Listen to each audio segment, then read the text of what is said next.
Okay guys, so unboxing tayo ng ating battery ngayon, no? Dumating na yung order natin na battery. Ang brand pala nito ay Wallful Battery. Ayan, so disclaimer lang guys, no? Hindi to sponsored o hindi to paid. Ayan. So binili ko to gamit ang aking sariling pera. At ang halaga nito guys ay nung nakuha ko ay 7,200. Ayan, so ang original price niya is 7,700.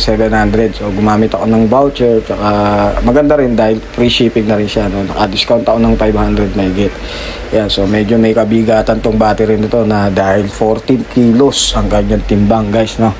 Ayan, so nagdesisyon ako magbuo ng solar setup, ang emergency backup natin, no? Kailangan natin ng emergency backup dahil baka ayan, hindi natin masasabi dahil baka biglang magkaroon ng power outage.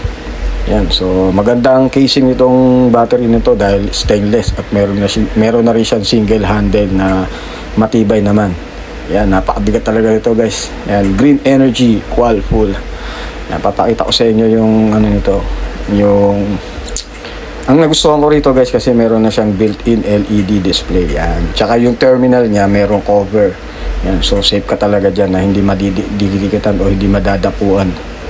Yan, so ito papakita ko sa inyo guys yung ano, yung tawag dito, yung reading pala. Yan, so medyo may konting diferensya yung reading nito, no? Sa battery 12.9, dun sa tester ko is 13.08. Tinanong ko naman si seller, wala naman daw problema yun kasi may BMS naman daw sa loob at kumukonsumo yun ng kuryente ng battery. So hindi naman daw malaking diferensya yon at walang pagkaiba.